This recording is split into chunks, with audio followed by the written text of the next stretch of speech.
programs that you implemented there, if you don't mind, especially the School of Entrepreneurship and Business. Why specifically that? One of the realities of any institution, of any leadership, is to figure out where are opportunities for expansion, for growth, what are synergies that can be built.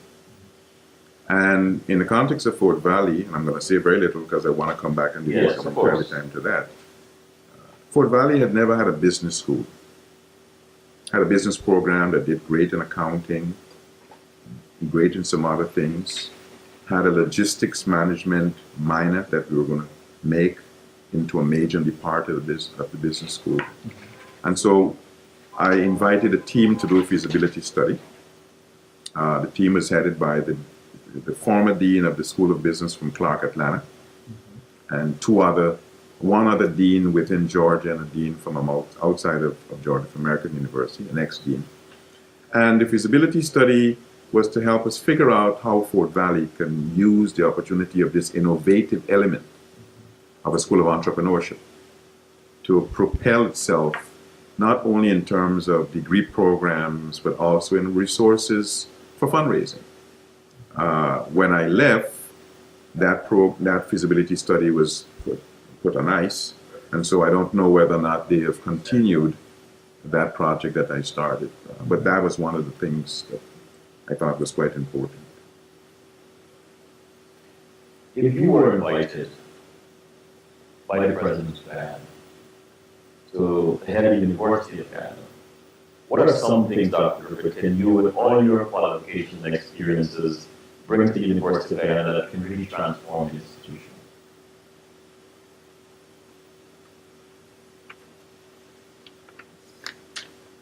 When I went to Washington last month, actually now a month and a half, in December, to get that award, the Perry Award. Congratulations, by the way. Thank you.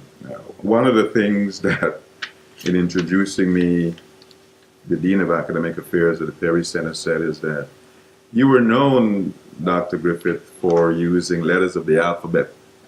I've used 3 P's, 3 O's, 3 R's, and so on. And I think that in thinking of what University of Guyana needs, the letter R comes to mind. And the letter R comes to mind in several respects. R in terms of resources. And if you were to ask me the question which I know is popping into your mind, what kind of resources? Yes, I would say R in the context of 2 different sets of resources. Resources that are financial, and resources that are human capital. Okay. And the financial and the human capital are inextricably linked in several different respects. One of the reasons that so many wonderful teachers and lecturers left Guyana and came elsewhere, United States, Canada, the Caribbean, had to do with insufficient attention to their basic salary. And so if the University of Guyana were to, and I know it will, attract the resources, some of those resources will have to attend to the basic conditions for the human capital. The professors, the secretaries, the lab assistants, the technicians, the people who keep the physical plant going. And so it's not only a question of salary and other emoluments, it's also what can you do by way of the human capital to reward the ones that are there adequately and offer sufficient that can attract. Keep what you have, but also attract. And so I would say the letter R would be something that were I to have an opportunity at the University of Guyana, you got to pay attention to R. But is it possible? The resources. If you had a chance to listen to Minister of Finance Winston Jordan last Friday as he presented the budget I would say that it is not only possible, there is a commitment already voiced from the government through the Minister of Finance on that resource element. But keep in mind, my view is no state university, whether in Guyana, in the United States, in the Caribbean, in other parts of the world, no state university can afford to look only to the government for resources. It's got to be in that creative mode of asking a simple question: how can we broaden the pie? How can we create opportunities that build on the resources of the state? Because irrespective of what state they talk, Jamaica or Trinidad or Belize or Guyana, Guatemala, invariably that state has to take care of public health, housing, water supply, other infrastructure. So although the state managers, the leaders of the state may be willing to invest a preponderant amount of resources in education, higher education, keep in mind that primary and secondary also need resources. It is infeasible, unrealistic to think that you can only be looking to resources as state-sourced resources. And so I think resources in the context of philanthropy are critical. Resources in the context of philanthropy coming from alums. The University of Guyana has produced some wonderful people in all fields. Most of them are outside of Guyana, but it is also an opportunity to look to them, invite them to find ways to give back. You know, one of the things that I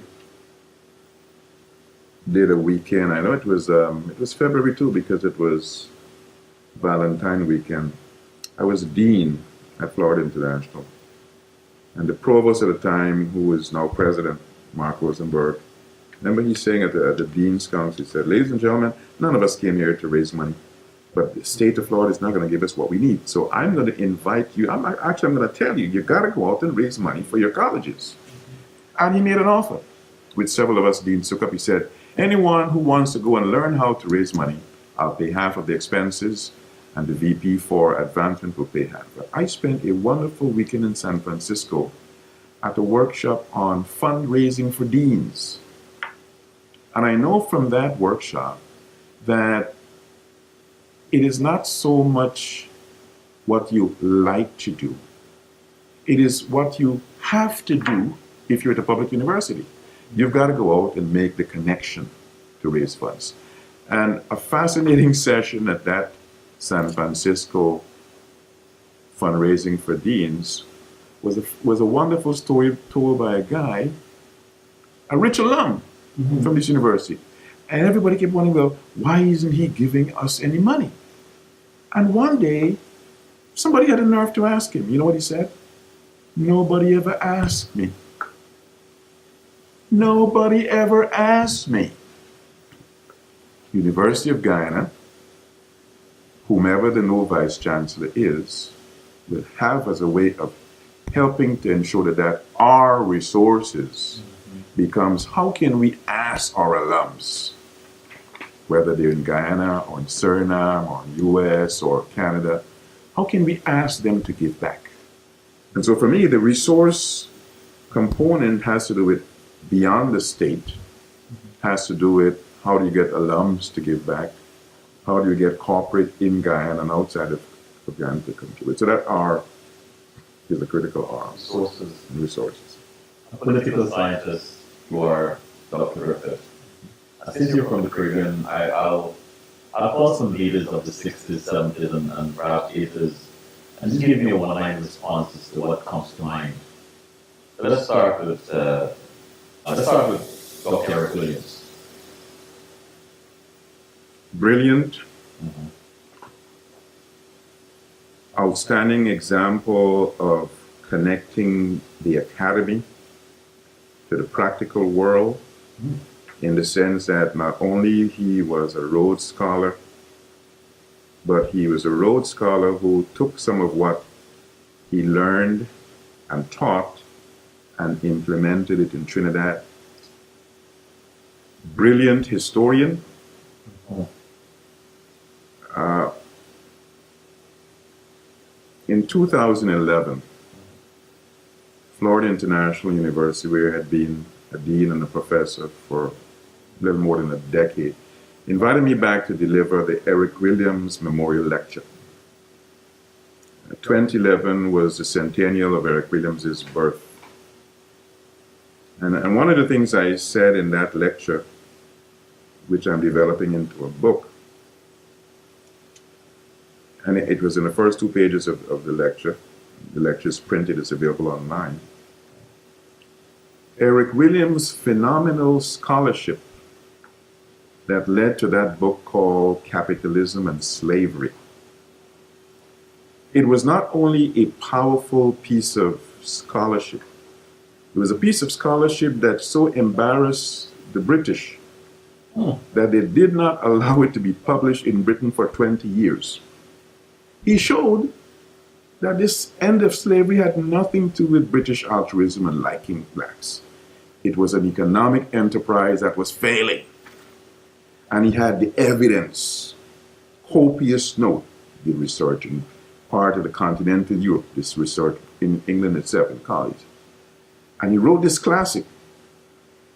Every Caribbean student, especially of politics, needs to read it. I don't want to read it. Capitalism and Slavery. And so for me, Eric Williams represents one of the icons, not only as a scholar, but as a leader who led Trinidad into independence, and was able to not only see a vision for Trinidad, but saw a vision for the Caribbean. You know, he wrote another book, From Columbus to Castro. And part of that book, and he makes the point also in Capitalism and Slavery, Caribbean has got to come together. It's got to unite.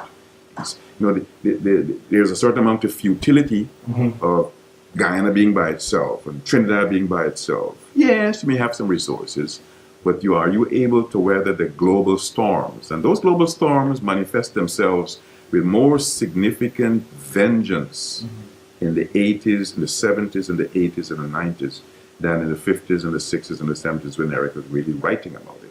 And so he is a person who had a vision for a broader than developed Trinidad. That you mentioned that, I want to get back to the names just now because this is really intriguing. But as you mentioned the region, the different countries, apart from the obvious intersections, the language, some culture, what are some other intersections you know of?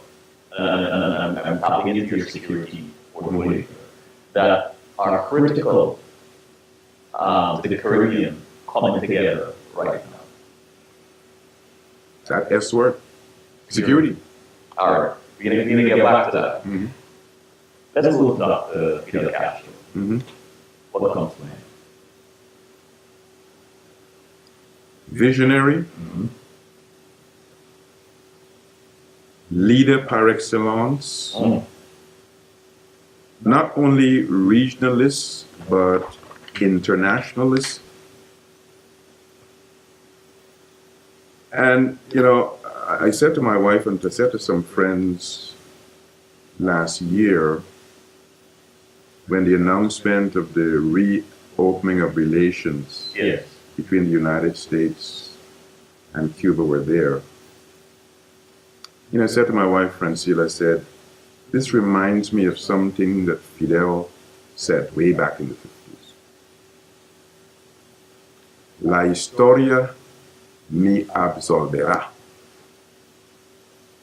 La historia me absolverá. History will absolve me. And here it is, 53 years, the same giant tried to assassinate Fidel 7 or 8 different times, they failed. When the Soviet Union that he relied on for a lot of protection collapsed in the 80s, I remember a book, I used to use it in one of my classes, Andres Oppenheimer wrote this massive book, Castro's Final Hour. But Cuba was still standing. Fidel set the stage for a resilience. You know, whether or not you embrace his politics, and the history, the record is showing that Fidel did not start out as a communist. As a matter of fact, the Communist Party rejected him in the 50s. He turned to communism as a way of enabling himself to survive as a leader of Cuba. So here it is, someone who was hounded, someone where the Bay of Pigs failed, someone, tiny island, helping others around the world.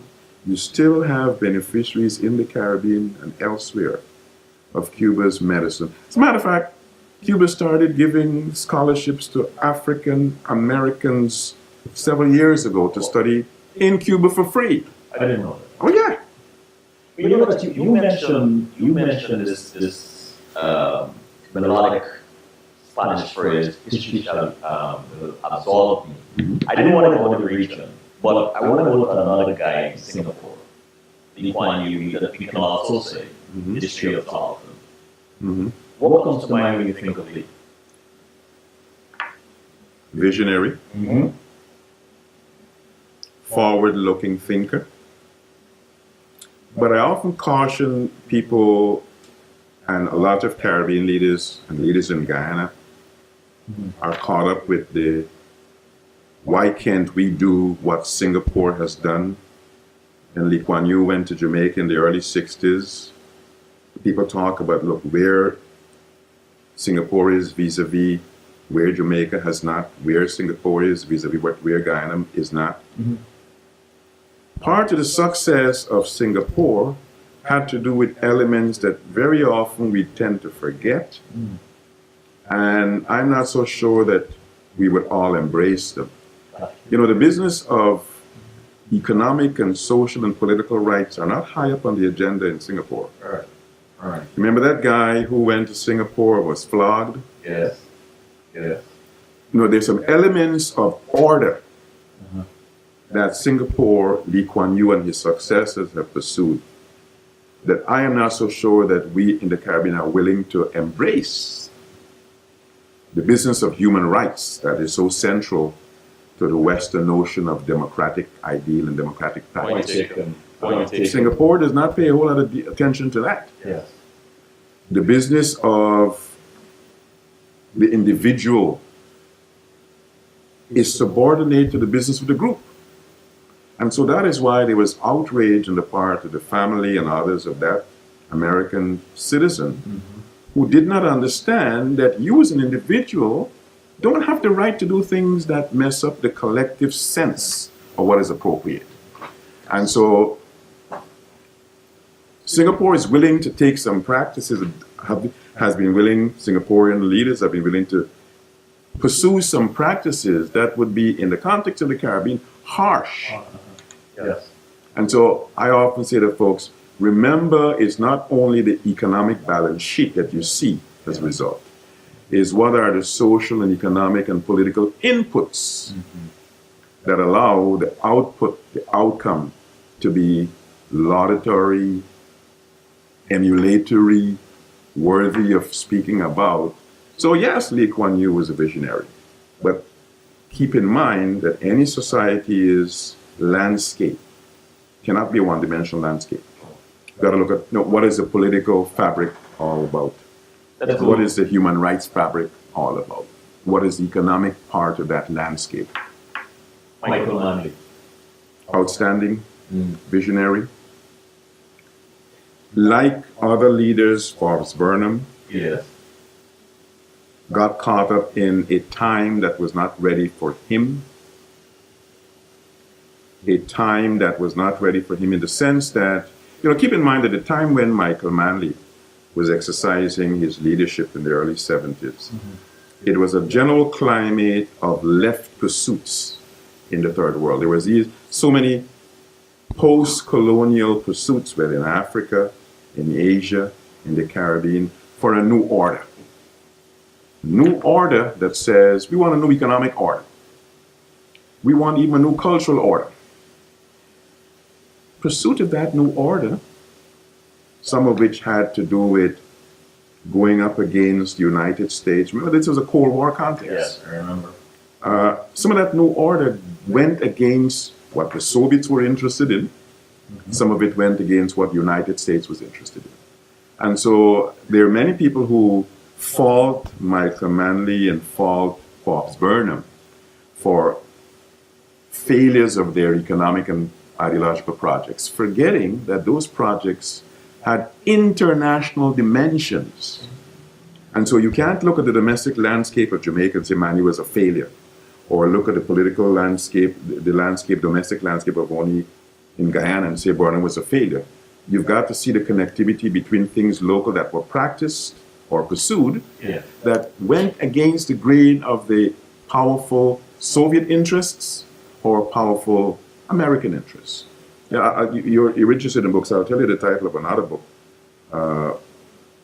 Mohammed Shahabuddin, distinguished Guyanese lawyer, jurist, wrote a fascinating book dealing with the nationalization of Alcan. The nationalization. I read that book on a trip to Australia in 1980, or was it 81? Alcan, that was in the bauxite industry, for decades had been declaring a loss. But when the government of Guyana tried to nationalize it, they didn't want to give it up. Why would you want to keep an enterprise that is not making money?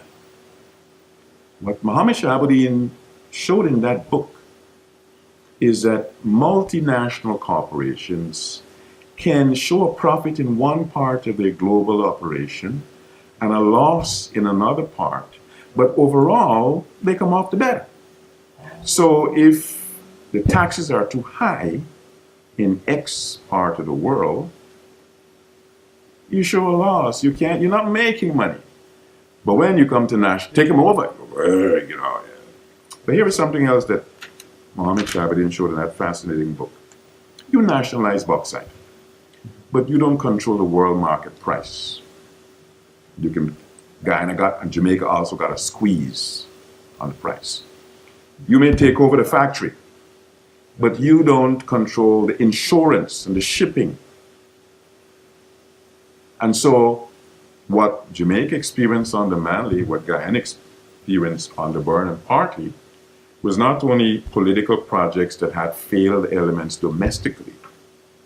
Political projects had failed elements because of the connectivity between what they were trying to do domestically and what was in the interest or lack of interest by people outside of Guyana. And so I would, coming back to your question, Michael Manley, visionary. But was not for his moment, because the moment was one in which it was an international conflagration, much bigger than Jamaica, much bigger than him.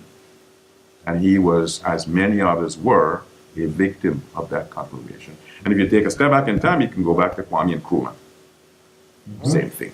If you take a step back and you can look at Nyerere, you can ask the question, well, what about the foreign policy component? You remember this organization called the Non-Aligned Movement? Yes. It was an attempt on the part of some upstart developing countries and some European countries. Yugoslavia then was a main component, main leader of that. But the idea was to create a third path. That third path was not in the interest of the Soviets or the Americans. They wanted you to be aligned. And so trying to be non-aligned was not in either set of interests. So you had the countries that were part of that movement. India was an important part of that. Sri Lanka was an important part. Guyana, Jamaica. Caught hell because they were pursuing projects inimical to the interests of the two blocks. So were they caught in a vice? They were caught in a vice. The vice had economic components to it. It had foreign policy components to it. It had anti-colonial components to it. Remember that Cuba was supporting Angolan and Zimbabwean and other African independence efforts, sending troops to fight. When Guyana gave permission for stopover, Cuban troops can fly to Guyana and then go straight across. Guyana caught hell for that, because it was something not in the interests of the United States. Even though they were on the line. It didn't matter. Didn't matter. You're not supposed. Matter of fact, the fact that Cuba was in the non-aligned movement was seen to be an anachronism in the first instance. I want